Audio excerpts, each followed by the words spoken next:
Il y avait un petit moment que j'ai pas pris le temps de faire de vidéos. Je communique pour ceux qui me suivent beaucoup plus sur Twitter ou d'autres flux. C'est vrai que sur les vidéos ça demande de se poser un peu. Enfin bref. Donc là j'étais en train de marcher entre. J'ai posé le télescope pour la fertile organique et retourner chercher la voiture. Je me suis dit on peut s'arrêter dans les couverts d'interculture, faire un petit point. J'ai dû prendre des rushs des différentes opérations, la partie moisson, la partie herse à paille, semis, rouleau, levé. Donc on peut faire quelque chose avec ça. Allez. Donc, comme vous le voyez, ils sont bien en place. Tout est bien parti. Là on a une super année pour réussir les couverts d'interculture. Et je me suis dit c'est peut-être le moment de faire un petit point, vous présenter ma vision, ma façon de faire. Je pense que j'ai déjà dû le faire par le passé. On va rappeler quelques fondamentaux. La question de base qu'on pourrait se demander, c'est pourquoi faire des couverts d'interculture déjà. Les habitudes paysannes sont plutôt de faire du déchômage l'été. Donc on peut se poser la question, moi plutôt, pourquoi faire un déchômage? Un déchômage pour moi c'est accélérer la décomposition des résidus de culture en les enfouissant et de faire lever des repousses de la culture précédente et faire un faux semis. Donc pour moi déjà là il y a plusieurs problèmes. On dépense du temps, du gasoil, de la traction, des pièces d'usure aussi dans un terroir qui est très usant comme le nôtre. Le travail d'été est très coûteux. Et donc on cherche à faire lever des repousses de blé, donc on dépense de l'énergie pour faire lever des repousses de blé et pour faire lever des graines d'adventice qui sont en terre, sachant que depuis le temps que les agriculteurs font du faux semis, des opérations de travail du sol, il y a toujours quelque chose qui lève. Même on voit, il n'y a que sur les talus le long des autoroutes ou autres, où l'herbe n'arrive quasiment pas à lever parce que c'est énormément concentré en argile, il n'y a pas de matière organique. Mais avec le temps, il y a toujours quelque chose qui finit par lever. Pour moi, les faux semis, c'est une grosse perte de temps. Je préfère faire un seul vrai semis que des faux semis. Je ne veux surtout pas enterrer la paille, les résidus de culture. Je veux bien les garder justement à la surface du sol pour protéger de ce qui est en train de me taper dans les yeux et qui est obligé de... Je suis obligé de froncer un peu, c'est-à-dire les UV, le soleil. Pour moi, c'est un des pires ennemis. C'est à la fois notre meilleur allié, le soleil, c'est-à-dire c'est une des seules énergies gratuites qu'on a à notre disposition. On doit maximiser son utilisation. Mais aussi, c'est aussi un ennemi, parce qu'à chaque fois qu'un sol est nu, il se réchauffe, la vie du sol descend un peu en profondeur, et surtout on a des levées de dormance. Donc je préfère garder mes résidus de culture, ne pas dépenser d'énergie importante pour les enfouir et les dégrader. Les dégrader, la vie du sol fait ça très très bien. Je ne vois pas pourquoi j'irais dépenser de l'énergie fossile pour ça. L'énergie du vivant le fait déjà très bien. Donc vous allez voir, je vois ça un peu autrement. Donc comment j'arrive à ce résultat-là? Moi j'ai une vision, donc le boulot, on va dire, commence dès la moisson. Pour moi, dès la moisson, il faut veiller à ce que la machine répartisse le mieux les pailles, les broies et répartisse.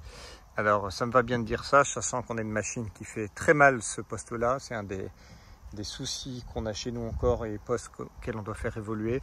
C'est-à-dire que notre machine sépare le flux en sortie de battage à l'arrière. C'est une machine à rotor, le flux sépare en deux, broyé, réparti, mais très mal. En gros, ça fait deux pseudo-ondins broyés, donc c'est très compliqué à gérer après. Ça fait des concentrations de paille et de résidus à des grands endroits et pas assez à d'autres. Donc pour l'instant, au maximum, j'essaye de moissonner en biais du semis et je passe une herse à paille après. Donc ça, je vais vous expliquer. Donc au niveau de la moisson, préférer donc une très bonne répartition des pailles et broyages. Pour moi, je dirais plutôt fin pour aider la dent. C'est-à-dire qu'un semoir à dents vaut mieux des chaumes plus courtes et de la paille broyée fin, alors qu'un semoir à disque vaut mieux couper haut, par exemple, le plus haut possible pour qu'il y ait moins de matière au sol. Donc le but, c'est d'avoir déjà une batteuse bien réglée, des couteaux et des contre-couteaux idéalement en très bon état, et déjà ça aide au travail. Donc moi, c'est un point que je dois faire évoluer sur la partie machinisme, on va dire. Ensuite, pour pallier à ça, je passe, donc j'ai une herse à paille pour venir pallier à ce souci. Alors pour moi, c'est pas un outil qui est obligatoire dans nos systèmes. Moi, j'ai dû investir là-dedans, surtout suite à ma mauvaise répartition des pailles de ma machine. J'espère qu'il n'y aura pas trop de vent. Et donc, la herse à paille, j'ai fait améliorer, ça fait 3 ans que je l'ai. Pour la 3e année, j'ai fait évoluer de la manière où je l'utilise. C'est-à-dire que maintenant, je moissonne en biais, je passe dans le sens du semis, je garde la herse bien chargée et je travaille en planche, un passage sur 2. Au bout, je lève à peine la herse pour la garder chargée et je vais attraper les pseudo-ondins broyés qui sont dans les tours. Donc je fais un passage sur 2 comme ça. Et quand je reviens, je fais les autres passages. Donc ça fait qu'au bout, je suis passé en faisant des demi-arcs de cercle et à la fin, je boucle en faisant 3 tours et je lève finalement une seule fois la herse tout à fait à un endroit. Alors soit je répartis la paille en levant progressivement, soit je pose un peu de paille au coin des champs. Alors quand on sort du champ, le résultat est visuellement bizarre puisqu'on a étalé, on a tiré la paille un peu partout. Alors pourquoi je passe la herse à paille dans le sens? Avant je passais la herse à paille dans le sens comme ça, sauf que j'avais du mal à faire sauter la paille d'un interrant à l'autre avec les chaumes. Alors que là, quand on passe dans le sens du semis, la paille, je trouve, on arrive à l'étaler beaucoup mieux et à l'étaler. Encore une fois, c'est lié, moi, à la machine avec laquelle je suis équipé. Le fait de passer la herse à paille, ça a également un autre impact. Ça favorise énormément la levée des repousses, donc que ce soit blé, colza ou autre. Donc d'ailleurs, pour moi, ça marche mieux qu'un déchaumage. C'est impressionnant, les levées de repousses de blé ou de colza derrière. J'essaierai de vous mettre d'ailleurs, j'ai une petite photo, c'était il y a 2 ans. Sécheresse extrême, j'avais détruit un peu tard les repousses de colza, donc j'ai pas eu de deuxième levée. Sauf à l'endroit où j'étais passé avec la herse à paille, j'étais monté en travers du champ et j'étais revenu en suivant une bordure. Mais j'avais 7,50 m de largeur de repousse de colza et à gauche à droite, rien du tout. Et les repousses de blé, là on a des belles levées homogènes dans les champs. Donc ensuite, une fois que ce terrain est prêt à être semé, c'est-à-dire bon broyage, bonne répartition des pailles et des menus pailles, eh bien, je viens semer mon couvert le plus tôt possible après la moisson, si, pour moi, et seulement si, j'estime que mes graines vont germer immédiatement. C'est-à-dire que je sème entre 4 et 5 cm de profondeur, et très souvent, on a les conditions en fait pour faire lever une graine, beaucoup plus que ce qu'on croit, et j'ai quasiment jamais raté de couvert comme ça. Alors si vraiment on était déjà dans un état de sécheresse important au moment de la moisson, je vais attendre quand même une pluie.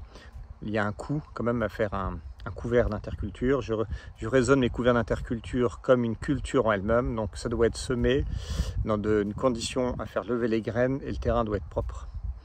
Donc c'est-à-dire, si besoin, des herbages juste avant, juste après le semis. Donc là, cette année, on avait encore de l'humidité présente dans les sols. On avait une trentaine de millimètres pendant les moissons de blé, donc ce qui avait fait perdre pas mal en poids spécifique de blé, mais c'est comme ça. Donc autant utiliser cette eau pour faire quelque chose d'intéressant, en plus que de faire pousser du maïs et du tournesol. Donc je suis venu le plus tôt possible semer ce couvert d'interculture. Donc le mélange, comme on peut le voir, j'ai du tournesol, du sorgho, du pois, de la févrole, de la vesse. La févrole, elle est par là. La vesse, on peut en trouver. Je dois avoir un peu de colza, un peu de radis fourragé. Il y a une 3e crucifère, je ne m'en rappelle plus. Alors, c'est pas en grosse quantité, c'est 500 grammes à chaque fois, les crucifères. Il y a du sarrasin, il y a du Niger. Je dois sûrement oublier encore une ou 2 plantes. Donc ce couvert d'interculture, c'est principalement avant tournesol. Il y a peut-être cette parcelle qui sera en soja. Je vais peut-être m'essayer dans le soja pour dire d'apprendre en ACS. Alors je sais que c'est pas une très bonne idée parce que j'ai des terres avec une faible réserve utile. Mais ce champ-là, éventuellement, j'ai une borne d'irrigation qui est pas très loin. Donc on verra ce qu'il en est en 2024. Donc ça, c'est un couvert qui va très bien avant maïs et avant tournesol. Alors oui, je mets quand même un peu de tournesol avant tournesol. Honnêtement, c'est pas très grave. Faut pas. Si à chaque fois qu'on avait une espèce dans la rotation, il ne fallait pas la mettre dans le couvert. Donc en gros, c'est-à-dire qu'on ne mettrait pas de tournesol, on ne mettrait pas de crucifère et puis pas trop de graminées non plus. Et puis comme là, par exemple, j'ai du lupin, de la févrole et du soja des fois maintenant dans la rotation, c'est-à-dire qu'il ne faut pas que je mette ça non plus. Donc on n'en finit plus honnêtement. Je vois pas de soucis particuliers. À chaque fois, tous les résidus sont laissés au sol. Je fais confiance aux vivants. Donc là, ça c'est un couvert qui a été semé le 3 juillet. Donc c'est la première fois que j'avais semé un couvert aussitôt. L'année a fait que. Immédiatement à suivre, moins de 24 heures après le semis, il y a le rouleau qui est passé. Ça c'est très important.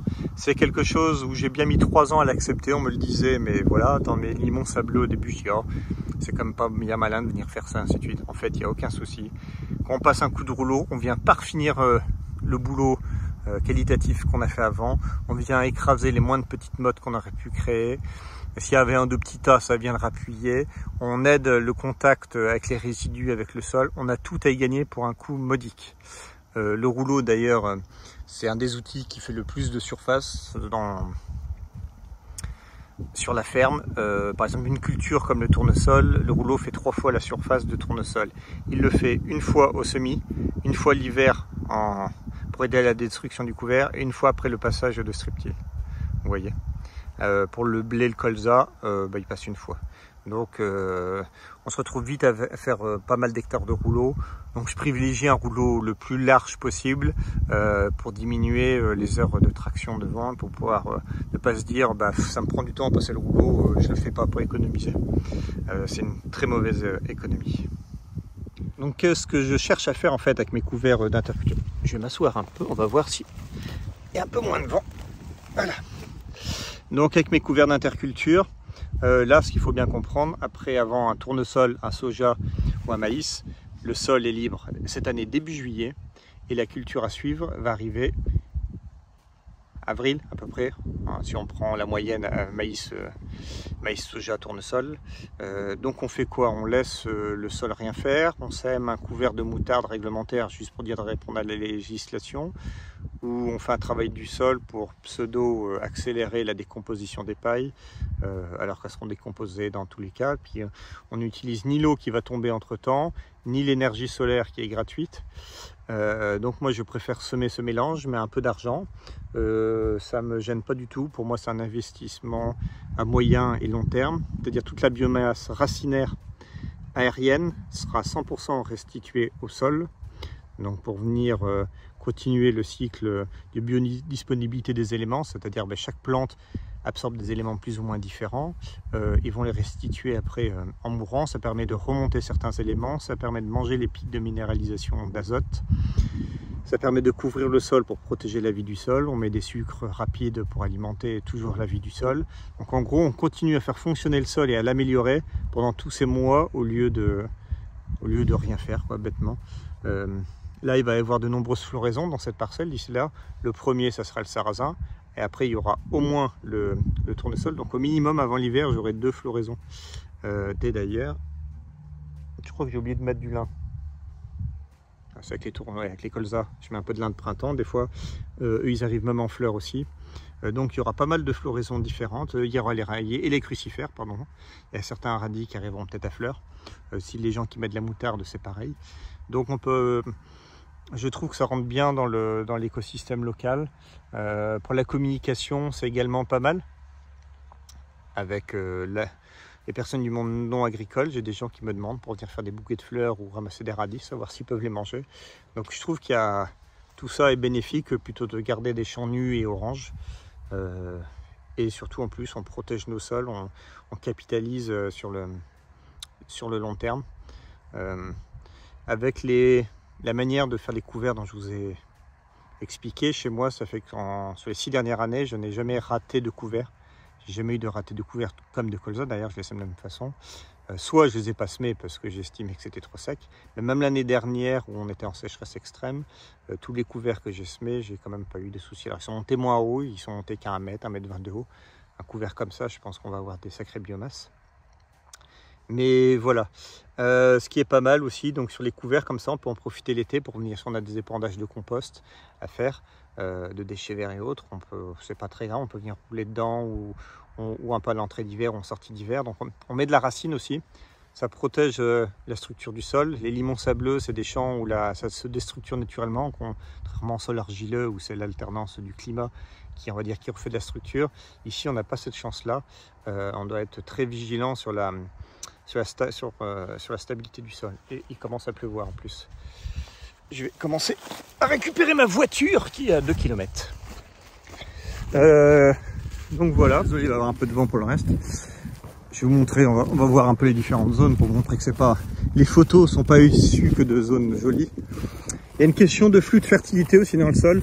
Il faut de l'eau, mais aussi il faut un peu de fertilité. Donc plus les sols sont fertiles, plus ça pousse. Plus on met de légumineuses dans la rotation. Par exemple, moi, j'ai beau quasiment pas cultiver de légumineuses en tant que culture. J'ai un terroir où on fait des rendements assez faibles. Par exemple, les févroles, cette année, associées, elles font à peu près 15 quintaux. Donc là, je rentre les févroles pour le coup dans les couverts avec les colzas. Donc j'ai des févroles tous les 2 ans et qui sont 100% restitués au sol. Et on arrive à faire des belles choses, quoi. Donc je commence aussi, je suis en train de remplacer la fertile minérale phosphatée plutôt. Donc le 1846 et 1448, je suis en train de le remplacer par de l'organique. Ça faisait plusieurs années que je voulais le faire. Donc là, ça sera fait avec du lisier de porc déshydraté. On est en train d'épandre.